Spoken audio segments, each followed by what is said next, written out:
બદલાતું ઋતુચક્ર, બદલાતી ખેતી પદ્ધતિ અને રંગ બદલતું વાતાવરણ ખેડૂતો પર એક પછી એક ફટકા મારી રહ્યું છે. શિયાળામાં ઉનાળાનો અહેસાસ, ગરમીમાં વરસાદનો ત્રાસ ને ચોમાસામાં દુકાળના ડાકલા, આ સ્થિતિ ખેડૂતો માટે જાણે હવે નવી નથી રહી. અચાનક પડી રહેલો કમોસમી વરસાદ ખેડૂતો પર કહેર વરસાવી રહ્યો છે. છેલ્લા કેટલાક વર્ષોમાં ખેતી અને ખેડૂત બંને પાયમાલ બની રહ્યા છે. ક્યાંક વાતાવરણ ખેડૂતોનું ગણિત બગાડે છે, તો ક્યાંક કમોસમી વરસાદ ખેડૂતો માટે ઘાત લઈને આવે છે. ગુજરાતમાં પડેલા કમોસમી વરસાદે ખેડૂતો પર સૌથી મોટો ખતરો ઊભો કરી દીધો. મધ્ય ગુજરાત, ઉત્તર ગુજરાત ને દક્ષિણથી લઈ સૌરાષ્ટ્રના ખેડૂતો પર જાણે પડ્યા પડપાટું છે.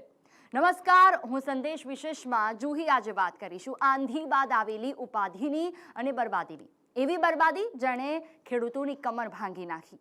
પિયત સિંચાઈની વાત તો દૂર રહી, પરંતુ અહીં ઊભા પાકની આબાદી પર બરબાદીના દ્રશ્યો સર્જાયા. આખરે કેવી છે પાક નુકસાની, કયા કયા જિલ્લામાં સૌથી વધારે થયું છે નુકસાન અને ખેડૂતોની સ્થિતિ કેવી છે, જોઈશું અમારા વિશેષ અહેવાલમાં. પહેલા 6 દ્રશ્યો જોઈ લો. આ દ્રશ્યો છે દક્ષિણ ગુજરાતથી લઈને સૌરાષ્ટ્ર સુધીના, જેમાં નુકસાની સિવાય કંઈ દેખાઈ નથી રહ્યું. મધ્ય ગુજરાતના ડભોઈ, સુરતના ઓલપાડ, ભાવનગરના તળાજા, શિનોર સહિત સુરત અને અમરેલીમાં આંધી સાથે આવેલો વરસાદ આફત બનીને આવ્યો અને ખેડૂતોની ગાડી અવડા પાટે ચડાવી ગયો.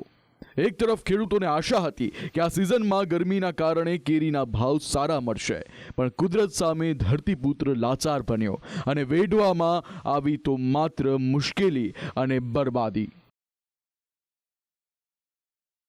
હવે ઝોન વાઇઝ વાત કરીએ તો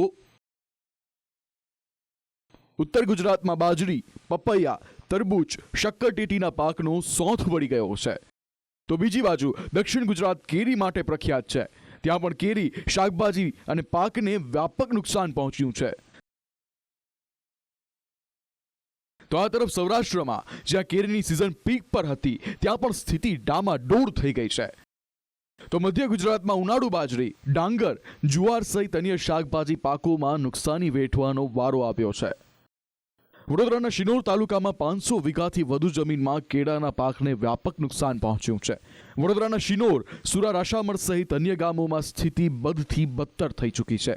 ખેડૂતોની હાલ તો એક જ માંગ છે કે સરકાર સર્વે કરાવે અને રાહત પેકેજ આપી તેમને સહાય કરે. જે કાલે સાંજે જે વાવાઝોડું ને વરસાદ પડ્યો છે, તેનાથી અમારા કેળના પાકને લગભગ નહીં હોય તો 50% ઉપર લોકોને નુકસાન થયું છે. ગઈકાલે જે અતિ ઉગ્ર વાવાઝોડું આવ્યું હતું, તેનાથી અમારા કેળ પાકને, તૈયાર પાકને ઘણું બધું નુકસાન, એટલે કે 50%ની ઉપરનું નુકસાન થયેલું છે. જેથી અમારી સરકારશ્રીને એવી અપીલ છે કે ભાઈ એને સર્વે કરે અને ખેડૂતને કંઈક નાની મોટી સહાય થાય તો આ ખેડૂત જે જગતનો તાજ છે એને સરકારશ્રી તરફથી કંઈ રાહત મળે એવી અમે સરકારને અપીલ કરીએ છીએ. આ તો વાત થઈ વડોદરા જિલ્લાની, પરંતુ હવે છોટાઉદેપુર જિલ્લાના તાલુકાઓના ગામોની સ્થિતિ જોઈએ તો અહીં પણ બાજરી અને તલના પાકે ખેડૂતોનું તેલ કાઢી નાખ્યું છે. સંખેડા તાલુકામાં ખેડૂતોએ ઉનાળા દરમિયાન બાજરી અને તલની ખેતી અપનાવી, પરંતુ અડધા ઇંચ વરસાદને કારણે ડુંડામાં આવેલા દાણા ખરી પડ્યા અને કુદરતે ખેડૂતોના મોઢે આવેલો કોળિયો છીનવી લીધો. મધ્ય ગુજરાતના ખેડા, આણંદ, વડોદરા, પંચમહાલ, છોટાઉદેપુર સહિત મહીસાગર જિલ્લામાં ખેડૂતોએ વેઠી છે તો માત્ર ને માત્ર મુશ્કેલી અને નુકસાની. પવન સાથે વરસાદ આવ્યો તો તેમાં અમારે ખેતીને ઘણું જ નુકસાન થયું છે. આ તલનો પાક તૈયાર થઈ ગયો હતો, કાપેલો હતો, તે પણ વરસાદથી, વાવાઝોડાથી બગડ્યું છે અને જે ઊભો માલ હતો અમારે તે પણ વાવાઝોડાથી બધો નીચે ભોય લપેટ થઈ ગયો છે. માટે ઘણું જ અમારે ખેડૂતોને નુકસાન થવા પામેલ છે. ગઈકાલ રાત્રે સાંજે વાવાઝોડા સાથે જે વરસાદ ફૂંકાયો, અમારો તૈયાર માલ બાજરીનો હતો, તે તૈયાર માલ અમારા હાથમાંથી જતો રહ્યો છે અને દરેક બાજરી પડી ગઈ છે અને જે માલ તૈયાર હતો તે બી પડીને ખાક થઈ ગયો છે. તો આથી અમને આર્થિક બહુ મોટું નુકસાન થયેલ છે. એ અમારે બાજરીનું, મગનું, શાકભાજીનું, લગનનું, ઘર કેટલાકના પતરા ઉડી જાય ગામમાં, એટલે એનાથી અમે બહુ એ થઈ ગયા છે, નુકસાન બહુ જ થયું છે. કાલે જે કમોસમી વરસાદ થયો છે તે અમારા ખેડૂત લોકોને ભારે નુકસાન થયું છે. બાજરી છે, મગ છે, એ ઘણું નુકસાન થયું છે. પલરી જાય બાજરી, પલરેલી કશાય કોમે આવે ના, એ ખાય ને તો કડુસ મારે. અને મગ છે તે કારા થઈ જાય ને કચરું કોમ ના લાગે ને મગઈ કોમ ના લાગે એવી અમારું નુકસાન થયું છે અમારા ખેડૂત લોકોને. વાઘોડિયા તાલુકામાં જે કમોસમી વરસાદ ને વાવાઝોડું જે આવ્યું છે તેમાં ખેડૂતોને ભારે નુકસાન થયેલું છે. જેમ કે બાજરી છે, ડાંગેર છે, મગ છે, કેળા છે, શાકભાજી છે, બધું જ ખરાબ થઈ ગયું છે, બધું પડી ગયેલું છે. પાક એવો ખરાબ થયો છે કે જો અત્યારે વેચવા જઈએ તો પણ વેપારી લઈ નહીં શકે, બરાબર છે. અને બીજું કે અત્યારે બાજરી એ કરશું એટલે બાજરી સુકાશે એટલે કડું જ મારશે અને જે એ થશે તે ઉગી જશે. અત્યારે દક્ષિણ ગુજરાતના ભરૂચ, વલસાડ, નવસારી, સુરત સહિત બારડોલીમાં પણ કેળ, ચીકુ, લીંબુ, જામફળ અને કેરી સહિત અન્ય બગાયતી પાકોની 3000થી વધુ વાડીઓમાં લાખો રૂપિયાની ખેતી બરબાદ થઈ છે. જમરૂક અને ચીકુનો પાક હજુ તૈયાર થઈને બજારમાં પહોંચવાનો જ હતો ત્યાં જ હાથમાં આવક આવે તે પહેલા આકાશી આંધી સામે મહેનત અસ્ત થઈ ગઈ. વાવાઝોડામાં અમારે 3000 જેવા ઝાડવા છે અને મોટા પાયે આંબાને બહુ વધુ નુકસાન છે. એટલે આપણે સરકાર પાસે માંગ છે કે બહુ નુકસાન છે તો સરકાર થોડીક રાહત આપે એવી અપીલ છે અમારી. વધારેમાં વધારે પાકને આંબાને બહુ નુકસાન છે અને ચીકુ છે, લીંબુ છે, જામફળ છે, વધુ આપણે નુકસાન કહો તો આંબાને બહુ છે.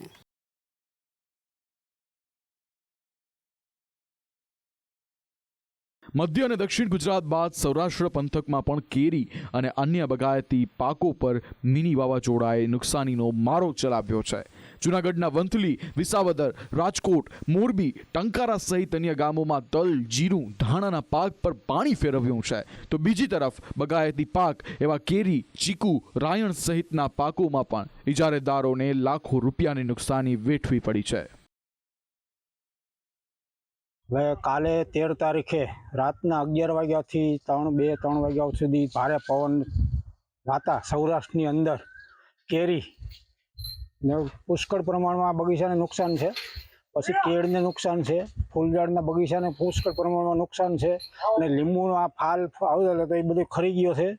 લીંબુના બગીચામાં, પપૈયાના બગીચામાં એ ફાલ ફૂલ ખેરીને પપૈયા પાડી નાખ્યા છે, કેરી બધી પડી ગઈ છે. એટલે અનલોટ ખેડૂતને માટે બગીચા માટે નુકસાન થયેલ છે. અમે અહીંયા ઇજારા રાખીને કેરીનો વેપાર કરીએ છીએ. ગઈકાલે રાતના જે વાવાઝોડું થયું એમાં અમને બહુ નુકસાન થયું છે કેમ કે કેરી બધી ખરી ગઈ છે. એક તો પહેલેથી જ આ વખતે કેરી હાવ ઓછી હતી, 60% 40% પાક માન હતો દર વર્ષ કરતા, અને એમાં બી આ વખતે રાતના વાવાઝોડું આવ્યું એમાં હાવ કેરી ખરી ગઈ છે. એનાથી અમને બહુ નુકસાન થયું છે કેમ કે માલ એક તો પહેલેથી ઓછો હતો અને ઉપરથી વાવાઝોડું આવ્યું એટલે હાવ કેરી ખરી ગઈ છે. બરોબર, એટલે આમાં અમને સરકારશ્રીની અપેક્ષા છે કે આમાં અમને થોડી ઘણી સહાય કરે. રાજ્યમાં પડેલા કમોસમી વરસાદને પગલે ખેડૂતો પોતાનો પાક કેવી રીતે બચાવી શકે તે માટે કૃષિ વૈજ્ઞાનિક ધીમંત વઘાસિયાએ ખેડૂતોને કેટલાક ઉપાયો જણાવ્યા હતા. તેમણે કહ્યું કે ખેડૂતોએ મગ, અડદ, તલ જેવા ઉનાળુ પાક પરિપક્વ થઈ ગયા હોય તો તેની કાપણી કરીને સુરક્ષિત સ્થળે સંગ્રહ કરી શકે છે. તો બગાયતી પાક એવા ચીકુ, જાંબુની સિઝનમાં તેનો ઉતારો કરી લેવા પણ ભલામણ કરી છે. તો પવનના હિસાબે પાકનું ખરણ ના થઈ જાય તેના માટે ટેકા મૂકી સાવચેતી રાખવા પણ સૂચન કરાયું છે.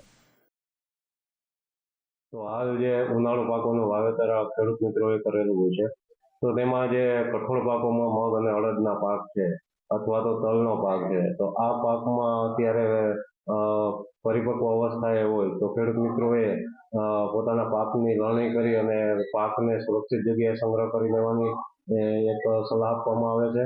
તેમજ જે પણ મગફળી પાક, ઉનાળુ મગફળીનું વાવેતર કરેલું હોય છે તો આ ઉનાળુ મગફળી વાવેતર કરેલ ખેડૂતોએ પોતાના ખેતરમાં જે મગફળીના પાકમાં છે એ પિયતની વ્યવસ્થા આ માવઠાના અનુસંધાને અનુસરીને કરવી.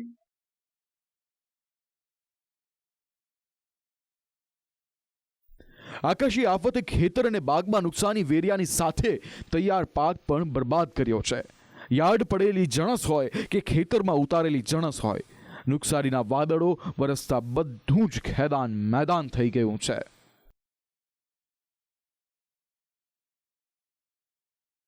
ધરતીપુત્રોને થઈ રહેલી નુકસાનીને પગલે રાજ્ય સરકાર પણ એક્શનમાં આવી છે. ચોમાસા પહેલા જ ત્રાટકેલા ચોમાસા જેવા વરસાદે ખેડૂતોને ભારે નુકસાન કર્યું છે. હાલ તો રાજ્યના ખેડૂતોને રાતા પાણીએ રોવાનો વારો આપ્યો છે, જેની સામે ખેડૂતો હવે સરકાર પાસે મદદની આશ રાખીને બેઠા છે. સરકારે પણ પ્રાથમિક નુકસાનને વિગતો મેળવવાના આદેશ આપ્યા છે, પરંતુ 4 દિવસ વરસાદની આગાહી હોવાથી 17મી બાદ ફાઇનલ રિપોર્ટ મંગાવવામાં આવશે. તો સામે કોંગ્રેસે તાત્કાલિક સર્વેની માંગ કરી છે. જ્યાં જ્યાં ખેતીવાડીના પાકોને નુકસાન થયું હોય એનું સર્વેનું કામ ચાલુ કરવાની અમે સૂચના આપી દીધેલ છે. ઉપરાંત 17મી તારીખ સુધી હજી કમોસમી વરસાદ અને આ માવઠાની આગાહી હોવાથી આ ફાઇનલ રિપોર્ટ તો 17મી તારીખ પછી આપણને જાણવા મળે. આ રીતે અમારું ખાતું આ બાબતમાં ખૂબ જ સક્રિય છે. કૃષિ વિભાગ હજુ એમ કહી રહ્યું છે કે 4 દિવસની આગાહી છે, ત્યાર પછી અમે સર્વે કરાવીશું. પણ સરકાર પાસે આટલું મોટું તંત્ર હોય, હવે ચૂંટણી પ્રક્રિયાઓમાંથી પણ બધા ફ્રી થઈ ગયા છે, એટલા માટે તાત્કાલિક સરકારે જે નુકસાની થઈ છે એનું સર્વે કરાવવું જોઈએ અને તાત્કાલિક જે મૃતકો છે એને પણ સહાય ચૂકવવામાં આવે અને સાથે સાથે ખાલી સર્વે થઈને કાગળ પર ના રહે, પણ ચોક્કસ સમય મર્યાદાની અંદર જે પણ નુકસાની છે એનું ખેડૂતોને સર્વે કરીને વળતર ચૂકવવામાં આવે એવી અમે માગણી કરીએ છીએ. ઉત્તર, દક્ષિણ, મધ્ય સહિત સૌરાષ્ટ્રમાં હાલ ધરતીપુત્રોની એક જ માંગ છે, તેમને વળતર આપવામાં આવે. તેવામાં હવામાન વિભાગની નવી આગાહીએ પણ ચિંતા વધારી છે. હવામાન વિભાગના મુજબ હજુ પણ 14, 15 અને 16 તારીખે ગાજવીજ સાથે વરસાદની આગાહી કરવામાં આવી છે, જેમાં 14 મેના રોજ અમદાવાદ, આણંદ, સુરેન્દ્રનગર, રાજકોટ, બોટાદ, વલસાડ, ડાંગ, દાદરા નગર હવેલીમાં કમોસમી વરસાદની સંભાવનાઓ સેવવામાં આવી રહી છે. તો આ તરફ 15 મેના રોજ બનાસકાંઠા, ગીર સોમનાથમાં વરસાદની સંભાવનાઓ છે. તો 16 તારીખે બનાસકાંઠામાં ગાજવીજ સાથે વરસાદની સંભાવનાઓ વ્યક્ત કરાઈ છે. डे 1 से लेकर डे 3 तक गुजरात रीजन और सौराष्ट्र रीजन के आइसोलेटेड प्लेसेस पे लाइट रेन होने का पूर्वानुमान दिया गया है. डे 1 में जो गुजरात रीजन और सौराष्ट्र रीजन के डिस्ट्रिक्ट है जहाँ पे लाइट रेन और साथ में थंडरस्टॉर्म भी होंगे, वो डिस्ट्रिक्ट हैं अरावली, महिसागर, दाहोद, डांग, वलसाड़, दादरा नगर हवेली. और सौराष्ट्र रीजन के जो डिस्ट्रिक्ट है जहाँ पे लाइट रेन और साथ में थंडरस्टॉर्म होंगे वो है राजकोट और सुरेंद्रनगर. और डे 2 की बात करेंगे जहाँ पे लाइट रेन और साथ में थंडरस्टॉर्म होंगे आइसोलेटेड प्लेसेस पे, वो डिस्ट्रिक्ट हैं सूरत, भरूच, आनंद, अहमदाबाद, सुरेंद्रनगर, कोटा, भावनगर, अमरेली, राजकोट और गिर सोमनाथ. और डे 3 की बात करेंगे जहाँ पे आइसोलेटेड प्लेसेस पे लाइट रेन होने का पूर्वानुमान दिया गया है, वो है बनासकांठा और सौराष्ट्र रीजन का गिर और सोमनाथ. और डे 4 में आइसोलेटेड प्लेसेस पे बनासकांठा में लाइट रेन होने का पूर्वानुमान दिया गया. ખેડૂતોને થયેલું નુકસાન હાલ તંત્રને દેખાઈ રહ્યું છે, પરંતુ સર્વેમાં તંત્રની આંખમાં કેટલું નુકસાન દેખાશે તે કહી શકાય તેમ નથી. અને જો તંત્રને આ નુકસાન દેખાશે તો ખેડૂતોને તાત્કાલિક તેનું વળતર કેટલું મળે છે તે આવનારા સમયમાં દેખાઈ આવશે. બ્યુરો રિપોર્ટ, સંદેશ ન્યૂઝ.